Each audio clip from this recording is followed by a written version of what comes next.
1절부터 14절까지 말씀, 부활 후에 디베랴 바다에 나타나신 주님에 대해서 말씀을 나누도록 하겠습니다.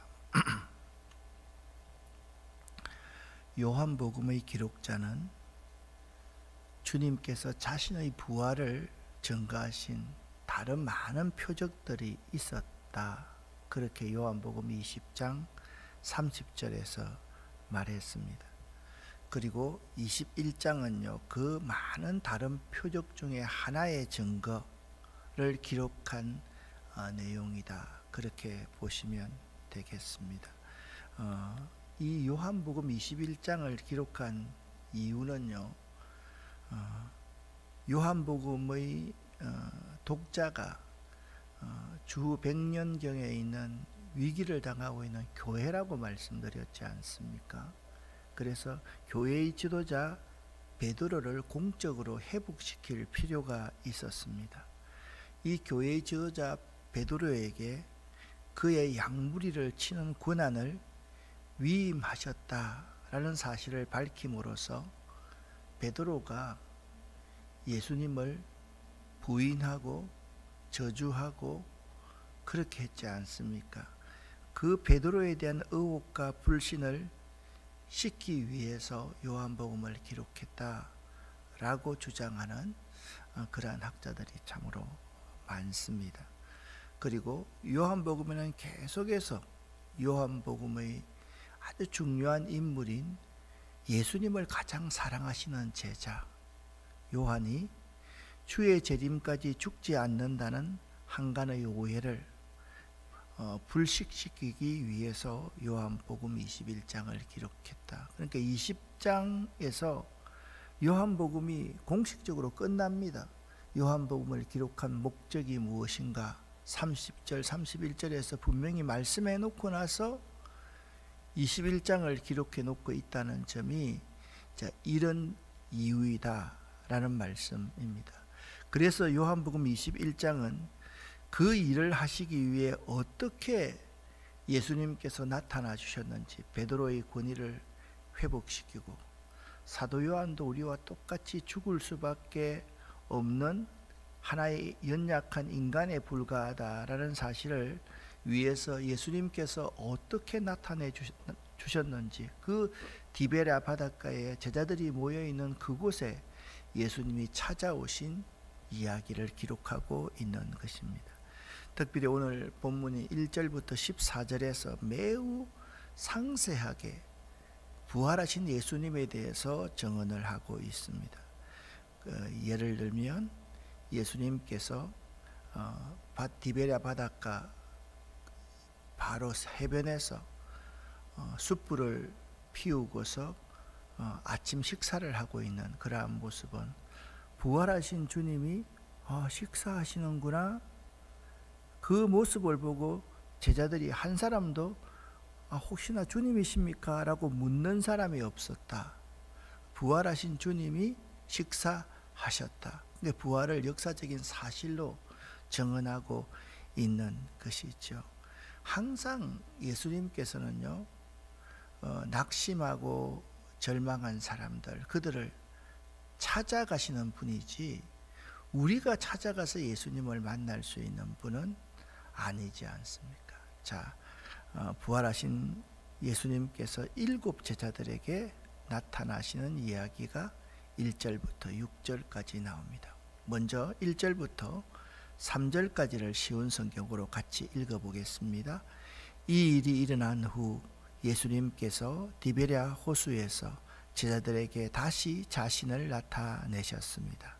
시몬 베드로, 디두모라는 별명을 가진 도마, 갈릴리 사람 나다나엘, 세베대의 2 아들, 그리고 다른 2 제자가 함께 있었습니다. 시몬 베드로가 다른 제자들에게 나는 물고기 잡으러 간다 라고 말했습니다. 다른 제자들이 우리도 너와 함께 가겠다라고 말했습니다. 그래서 그들은 밖으로 나가서 배에 올라탔습니다. 그러나 그날 밤에는 한 마리도 잡지 못했습니다. 아멘. 여기 2절 말씀을 여러분 보시면 여기 나타난 제자가 몇 명인지, 시몬 베드로, 디두모라는 별명을 가진 도마, 갈릴리 사람 나다나엘, 세베데의 두 아들 야고보와 요한, 그리고 다른 두 제자, 그러니까 7명이 거기에 있었다라는 것을 알 수가 있습니다.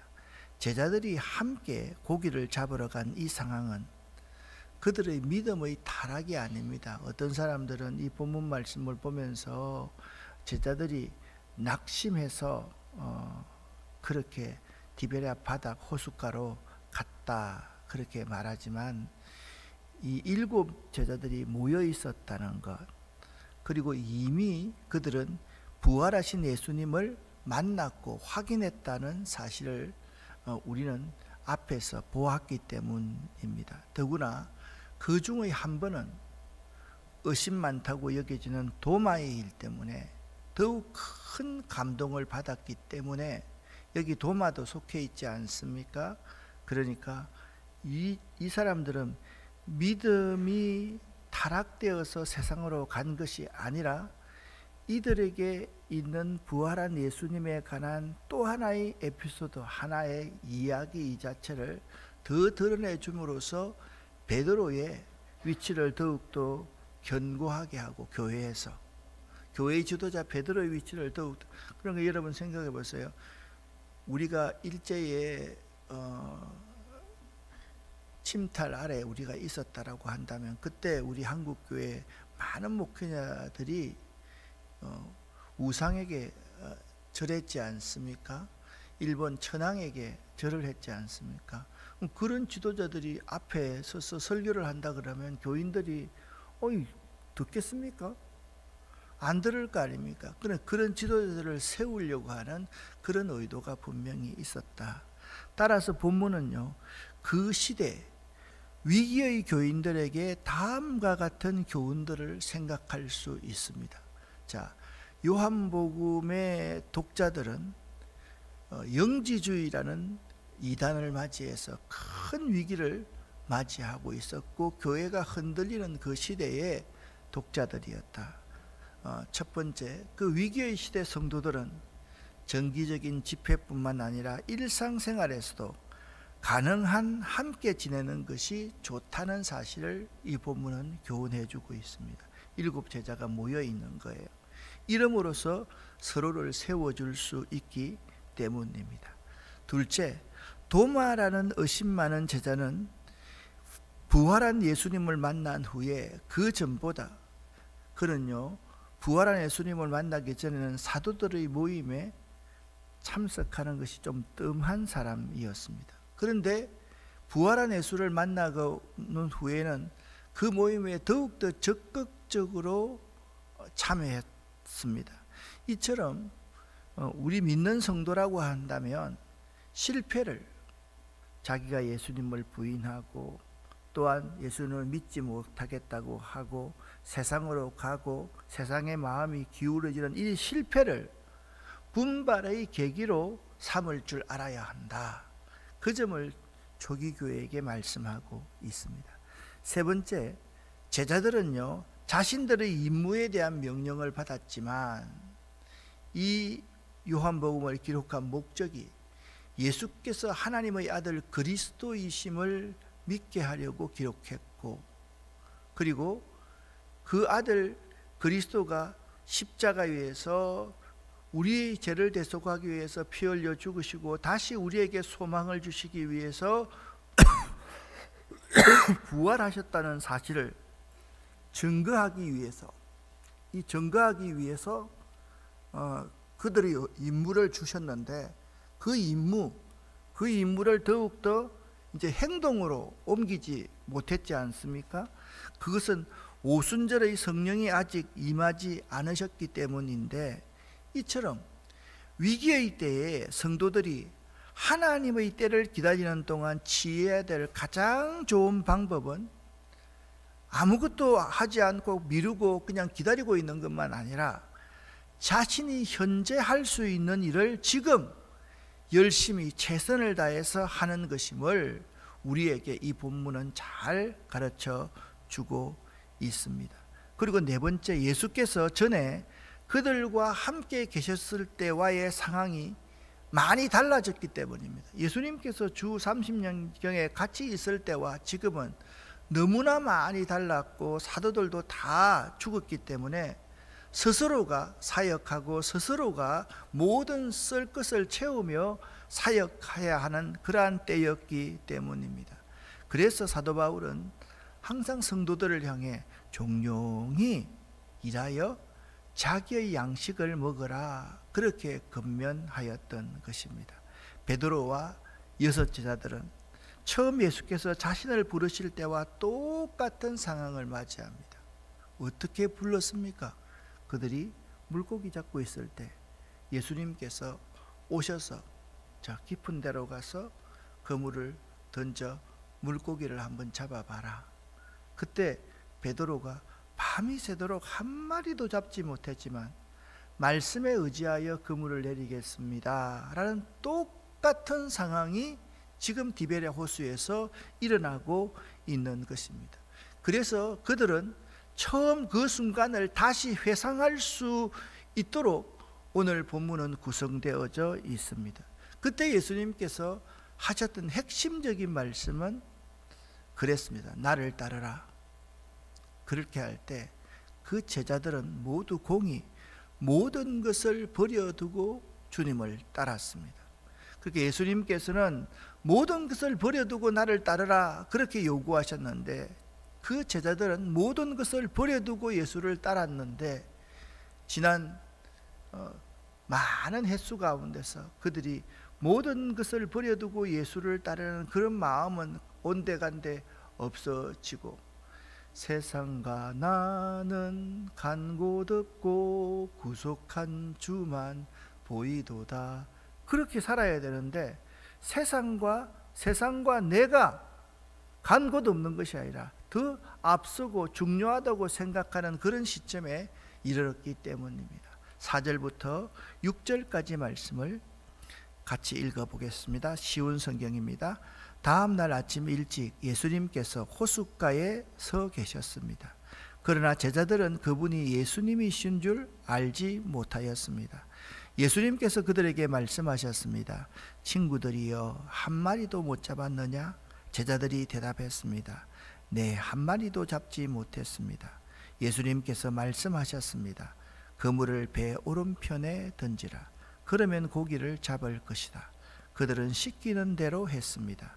그러자 고기가 너무 많아 그물을 배 안으로 끌어올릴 수가 없었습니다.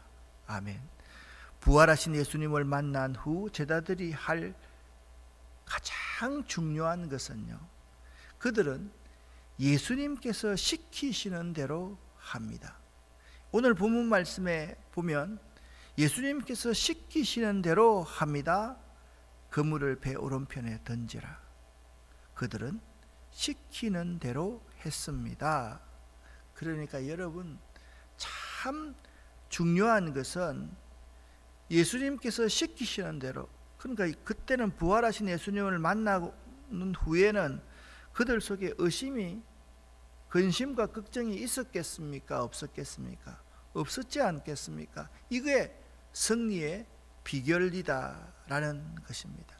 여러분, 이러한 순종이요, 예수님이 시키시는 대로 순종하는 것, 이것이 인생 승리의 비결입니다. 그럴 때 놀라운 일이 나타난다라는 사실을 꼭 믿으시기를 예수 이름으로 간절히 축원합니다. 이제 제자들의 반응입니다. 자, 지금 놀라운 일이 벌어졌습니다. 예수님께서 나타나서 물고기 좀 잡았느냐? 한 마리 못 잡았습니다. 오른편에 그물을 한번 던져보아라 라고 말씀하셨습니다. 7절부터 14절까지의 말씀입니다. 함께 읽겠습니다.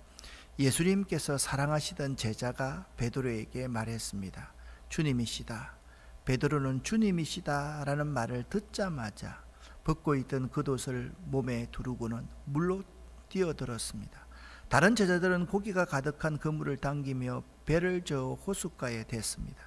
그들은 호숫가로부터 약 90m 정도 떨어진 거리 멀지 않는 곳에 있었기 때문입니다. 제자들이 호숫가에 다 땅에 내리니 숯불이 피워져 있는 것이 보였습니다.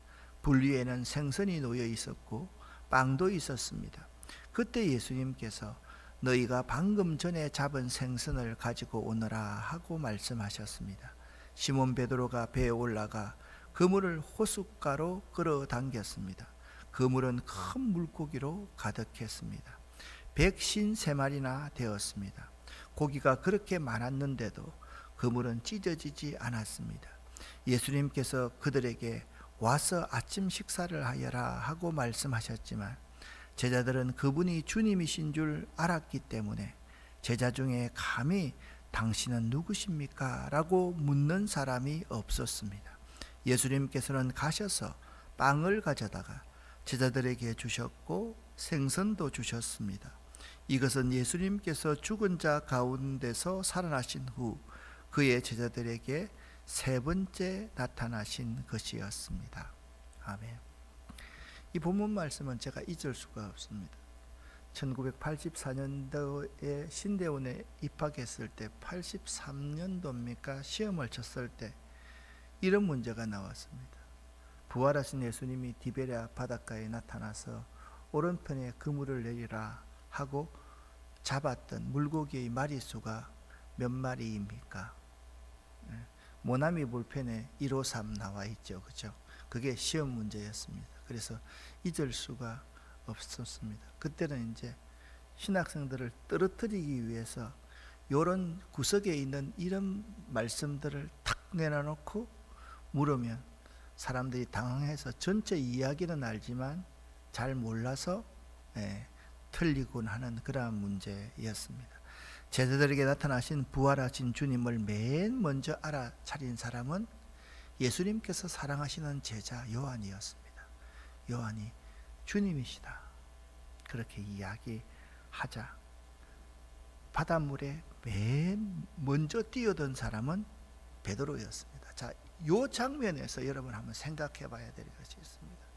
막달라 마리아가 예수님의 무덤에 찾아가서 무덤 앞에 있는 돌이 굴러져 없을 때 다시 와서 베드로와 요한에게 와서 이야기했습니다. 1등으로 달려간 사람은 누구였습니까? 예수님이 사랑하시는 제자 요한이었습니다. 다음에 헐레벌떡 온 사람이 누구였습니까? 베드로입니다. 그런데 그 무덤에 먼저 들어갔던 사람은 누굽니까? 베드로입니다. 그리고 나서 예수님 사랑하시는 요한이 들어갔습니다. 똑같은 장면 아닙니까? 요한이 주님이시다 라고 하니까 베드로가 그냥 물로 뛰어들어서 주님께로 다가갑니다. 베드로가 물에 뛰어 들어가는 그림입니다. 그렇습니다. 그 시대에 이 요한복음을 읽는 독자들이 있는 교회 공동체 안에는 하나님께서 다양한 사람들을 보내신다라는 겁니다. 어떤 사람은 눈과 같은 제자도 있고 어떤 사람은 손이나 발과 같은 제자들이 있고 또 이 모든 것은 몸의 유익을 위해서 교회의 유익을 위해서 있다라는 사실을 오늘 본문을 통해서 간접적으로 증언하고 있습니다.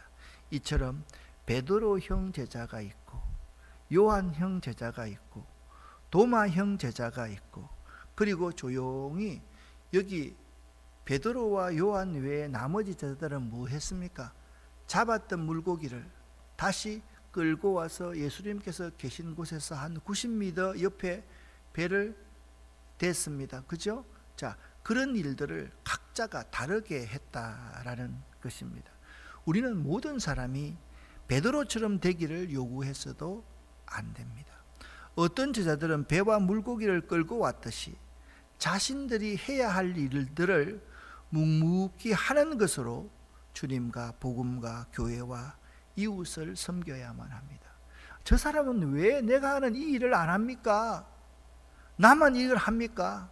그렇게 말하지 말고 상대를 존중하고 상대를 배려하고 상대가 일을 잘할 수 있게 하는 것, 그것이 하나님의 교회를 섬기는 우리들이 해야 할 일이다. 그런데 간혹 보면 이렇게 말하는 사람이 있습니다. 왜 장로님인데 새벽 예배 안 나오지? 장로님이라고 꼭 새벽 예배 나와야 될 법이 있습니까? 왜 근사님인데 새벽 예배 안 나와지? 이런 말씀을 해서는 안 된다라는 것입니다. 충분히 나올 수 있는 사람, 집에서 기도할 수도 있고, 그러니까 나만 잘 나오면 되지, 다른 사람에 대해서 왜 그러지? 그런 말씀은 되도록 하지 않는 것이 이 전체 몸의 유익을 위해서 우리가 존재하는 것임을 알아야만 합니다. 밤새도록 고기 한 마리도 잡히지 않던 고기가 예수님께서 하시는 말, 오른편에 그물을 던지라 라는 말씀에 제자들이 순종하자마자 153마리의 물고기가 잡혔습니다. 모든 제자들, 특별히 베드로는 누가복음 5장에서 깊은 데로 가서 그물을 내려 물고기를 잡아라 라는 그 사실을 기억해내고, 요한이 주님이시자 라고 하자 베드로는 바로 물속으로 뛰어 들어가면서 주님을 인정하고 고백하고 있는 내용이 나오고 있습니다. 여기 베드로는 벅차고 기뻐서 배에서 막 뛰어내려 호수물로 뛰어 들어갔습니다.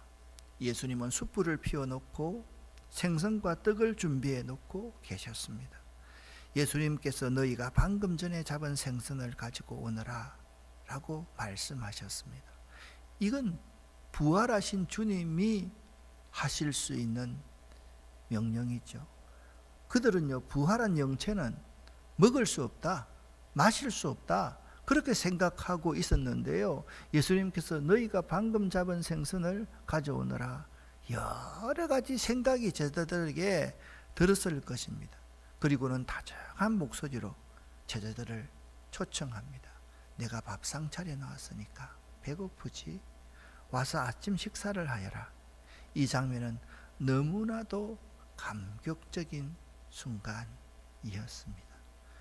모닥불을 피워놓고 그 추운 새벽에 예수님께서 제자들을 기다리고 계신 겁니다. 밥상을 차려놓고, 여러분, 이 숯불을 바라보았을 때 베드로를 비롯한 제자들은 어땠을까요? 지금 이 본문에 기록된 것은요, 예수님께서 죽으시고 난 뒤에 50년 내지 60년 뒤입니다. 베드로는요, 새벽 닭이 울 때마다, 숯불을 볼 때마다 자기의 배신하는 그런 일들이 기억났을 겁니다. 모든 교회의 지도자들도 그랬을 것입니다. 닭이 울면 긴장이 되고 식은땀을 흘리고, 숯불을 보면 덜컥 겁이 나고 몸이 오그라드는 사람들이 제자들이었습니다. 그 시대도 마찬가지였습니다. 누구일까요? 베드로, 그리고 우리들 한 사람 한 사람이었습니다. 숯불 앞에서 예수님을 부인했고 그때 닭이 울었습니다. 여러분, 이 마음이 치유되지 않는 깊은 상처가 있으면 우리는 정상적인 생활을 할 수가 없습니다. 위축되고 소극적으로 살게 됩니다. 그래서 부활하신 예수님은 특별히 베드로를 비롯한 교회 지도자들을 치유하시기를 원하셨던 것입니다. 그들을 회복시키기를 원했을 겁니다. 똑같은 예수님이 죽으시기 전에 있었던 그 불을 쬐고 있는 많은 사람들, 또 그 속에서 예수님을 부인하는 그 제자들, 도망가버리고 그 속에서 부인해버리는 그 제자들을 회상하기 위해서 숯불을 피워놓고 와서 아침 식사하라, 그렇게 말씀하고 있습니다. 예수님은 아침 식사를 준비하셨습니다. 예수님께서 제자들을 맞이하면서 피워놓은 숯불에는 그들의 과거의 실패를 넘어설 수 있도록 하는 배려, 마음이 담겨져 있었습니다. 예수님께서 베드로와 제자들에게 너 그때를 한번 생각해봐, 너 그때 왜 그랬어, 그렇게 말씀하시지 않으시고 그냥 숯불 위에서 고기 구우시면서 식사를 대접하고 있는 그 장면, 이 장면 하나만 하더라도 그들을 충분히 회복시킬 수 있는 사건이었음을 우리도 상상할 수 있지 않습니까? 예수님께서 제자들을 위해서 준비하신 아침 식탁, 이것이 오늘 그 시대로부터 2000여 년이 지난 지금 우리들에게 베풀어져 있는 아침 식탁임을 기억할 수 있기를 바랍니다. 여러분에게 이렇게 말씀하고 있습니다. 와서 아침 조반을 먹으라. 아무 말씀도, 말씀 성경 그대로 여러분과 저 모습 이대로, 이 모습 이대로 우리를 부르시는 예수님의 모습을 발견할 수 있습니다. 오늘 본문 말씀 14절에는요 이런 말씀이 있습니다. 이것은 예수께서 죽은 자 가운데서 살아나신 후 그의 제자들에게 세 번째 나타나신 것이다. 나타나신 것이 세 번이냐 네 번이냐 이것이 중요한 것이 아닙니다. 세 번째라는 이 언급은 그 사실이 매우 중요하다는 사실을 강조합니다. 3이라는 숫자가 하늘의 숫자 아닙니까? 그 시대에 어떤 것을 세 번씩이나 말하는 것은 그것이 매우 중대하다는 사실을 드러내 줍니다. 부활한 예수의 나타나심은 예수의 복음, 곧 그의 존재와 그의 사역의 의미를 이해하는 데 있어서 결정적으로 중요한 요소였기 때문입니다. 사랑하는 성도 여러분, 오늘 이 새벽도 여러분을 찾아오신 예수님을 꼭 만나시기를 바랍니다. 누군가가 기도하면서 주님이시다 라고 그렇게 주님을 알아볼 수 있는 사람이 여기 있고, 또한 나는 만져보기 전에는, 경험하기 전에는 믿지 못하겠습니다 라는 사람도 여기 있을 수 있고, 묵묵히 자기 생업에 열중하던 그러한 사람들도 여기 있고, 베드로처럼 물속으로 뛰어들어가서 주님께 달려가는 사람도 여기 있을 것입니다. 공이 우리에게 말씀합니다. 내가 아침 식사 준비해 놓았으니 와서 조반을 먹어라. 예수님의 이 식사에 여러분이 꼭 참여할 수 있기를 예수 이름으로 간절히 축원합니다. 기도하겠습니다. 살아계신 하나님 아버지여, 감사합니다. 감사합니다. 감사합니다. 우리 같은 죄인들, 주님 부인하고 배신하고 불평하고, 또한 다른 사람에게 나처럼 안 된다고 비판하는 우리 같은 죄인들을 찾아오시는 지금 이 자리에서 우리에게 와서 상 차려놨으니까 아침 식사하거라 말씀하시는 주님의 그 다정하신 사랑의 음성을 들을 수 있도록 도와주시옵소서. 오늘 이 시간 부활하신 주님을 진심으로 만나고 주님이시다, 그 주님을 증거할 수 있는 저희가 될 수 있도록 도와주시옵소서. 우리의 기도에 응답하여 주시옵소서. 우리의 새벽 제단이 풍성해질 수 있게 도와주시고, 우리의 새벽 제단을 통하여서 많은 사람들이 먹고 힘을 얻고 우리 부활하신 주님을 만날 수 있는 귀한 이 시간 될 수 있도록 도와주시옵소서. 예수 그리스도의 이름으로 축복하고 간절히 기도드리며, 특별히 오늘 기도할 제목이 있습니다. 우리 찬양대하는 이 집사님 오늘 수술하오니 하나님께서 함께하여 주시옵소서. 그리고 다음 주간에 우리 이현숙 권사님 또 위 수술을 하십니다. 하나님, 우리 교인 가운데 어려운 사람 한 사람도 없도록 그들을 찾아가 만나 주시옵소서. 예수 그리스도 이름으로 축복하옵고 간절히 기도 올립니다. 아멘.